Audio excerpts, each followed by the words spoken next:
Stu, the game slipped away in that first quarter. I think you went behind 22-2. What do you put the slow start there to? Yeah, I mean, I think they came out with a sense of urgency that we did not. And, I felt, our offense tonight put a lot of pressure on our defense. And when you play like that and you give up that kind of gap early in the game, you're playing uphill the whole way.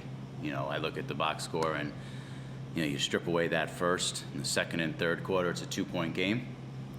We even win the third.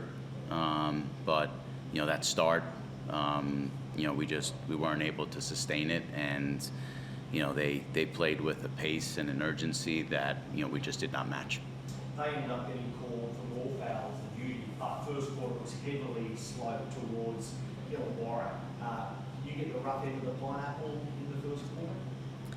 Yeah, I mean, I'll have to go back and watch the film. I said it last game, the consistency and the communication, I just feel it needs to improve. Like there are calls that are made on one end, maybe not always on the other. They're fouls. Like I don't think anyone's debating whether the calls are actually fouls or not fouls. It's just, the consistency of it just seems a little off. You mentioned the shooting there. You finished up 3 of 22 from 3-point range. At one stage, I think it was 1 of 18. Do you look back and think maybe we should have gone away from the perimeter shooting? Or? No, it's not that we're not good shooters. It's the type of threes that we're generating. That's the problem. So when it's coming off one pass shot and it's coming quick, and when you get down early, like we have competitive guys. They want to win. And sometimes you can fall in that trap of trying to get it all back too early. And if you do go down early, or you do go down by a lot, it's better to have that early in the game. Stick with it, chip away. Let's get to half, maybe 12 or 15 point, deficit. And I just felt like, that we put too much pressure on ourselves to try to get it all back. And that then resulted in like the amount of pressure put on our defense in trans. I'll have to go back and watch it, but we talked about it during the game. When the ball doesn't move for us, we're putting ourselves in a really tough position. And when it comes to Wednesday night, quick turnaround at Night Cup in Perth, you had 2 clear standouts today in terms of that preparation. How good was the return by Casey Brady from his head knock, removing any queries about his fitness straight away? Yeah, I mean, like I said, he's fine. And, the challenge is you bring a guy back. I'm a big believer in that your games are won by what you do in the week of practice. We're down bodies. We got guys trying to play through certain things that aren't even reported. We're not practicing to the level that we need to during the week to build ourselves into the game. And, that's hard. It's hard to do. Casey, there was protocol, so you have to bring him along, and we're obviously going to follow those, and we care about our players deeply. When you're short bodies and you only have 9 or 10 actually active to practice, and you have 2 or 3 that you have to manage throughout the week, it's, you're running a risk of coming into a game maybe not as sharp as you want to be. Like the intent is there from the guys, they're upset, they want to fight and compete, and this is a tough league, and if you're not at your best, this is what can happen. Casey did well, and Lamar Patterson was the other one to do well. If you're looking for positives, is he one where you... Yeah, sure. No, like I said at the pregame, I mean, Lamar's a pro.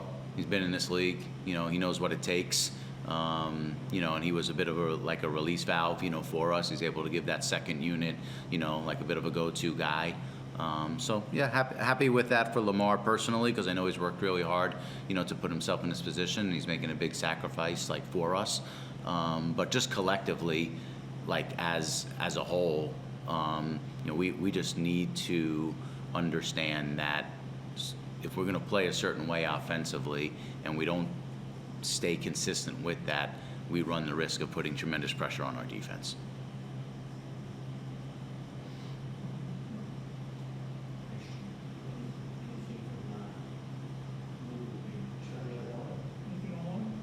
Actually, sorry, Stu, if I could just go quickly. With a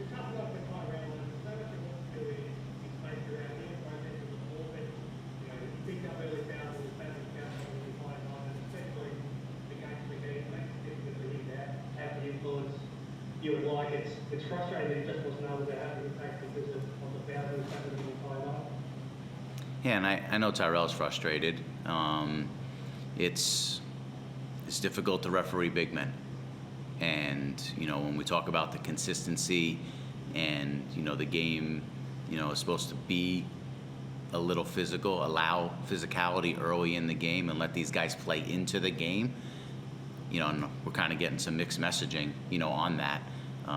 You know, and Tyrell's got to be better. He understands that. We got to do a better job of, you know, trying to have the ball find him at certain times, and you know, we make a concentrated effort on that, and that just kind of goes back again to, like, you know, when we take certain types of shots at certain types of moments, you know, it's putting pressure on our defense, and you know, Ty's playing downhill at that point. He's there to protect the rim, and you know, it was just a rough one for him. As we talked about, the tough start to the season in terms of the road games you've got, and I'm not sure if you can go back to Brisbane now before playing in Perth on Wednesday. You might stay on the road, go straight over to Perth. So, as a group, how do you shake off tonight and then try to get ready to bounce back on Wednesday night? Yeah, and you know, I actually said this in the locker room. You know, there's over the course of a season, you'll always have probably like 2 or 3 games that you want to flush away really quick and move on. You know, this is probably one of them, just given where we're at from a scheduling standpoint and bodies. But understanding there are a few key details that we need to improve on, and we will address that. You know, the schedule and the travel, like, you know, there's never a gripe from me. It's a privilege to play professional basketball and coach professional basketball. You know, there are people in this world that are, you know, dealing with real challenges, and you know, there are people that work really hard jobs. So, like, the worst day in the NBL is a pretty good day for a lot of people, and you know, I know that there's a lot of complaining going around in the league right now. We talk about a positive mindset in our organization. You know, maybe we fell into that trap a little bit of that tonight, like with the whistle. But all in all, like, you know, we embrace, you know, what we have in front of us. I mean, we're going to go back to Brisbane. You know, we'll get to work on Monday. We get to fly out west. You know, it's obviously a great challenge to play at Perth. You know, and then we come home. We play a Wednesday, and we come home and play United on Friday. So if you're a competitor, which I know our guys are, you want this. Thanks, Jeff. Stu Mitchell about round 9, Sam McDaniel about round 11. If you are able, can you remind us about Jacob Holt and his injury and when he may be in the roster? Yeah, I mean, he's probably around that same time frame, you know, as those guys, and you know, we're bringing him along slowly. You know, as just a young player who, you know, is on a multi-year contract with us. You know, and his injury, you know, is not one that you can rush. So we just want to be really, you know, cautious with that and make sure that once he's back and ready to go. What is it?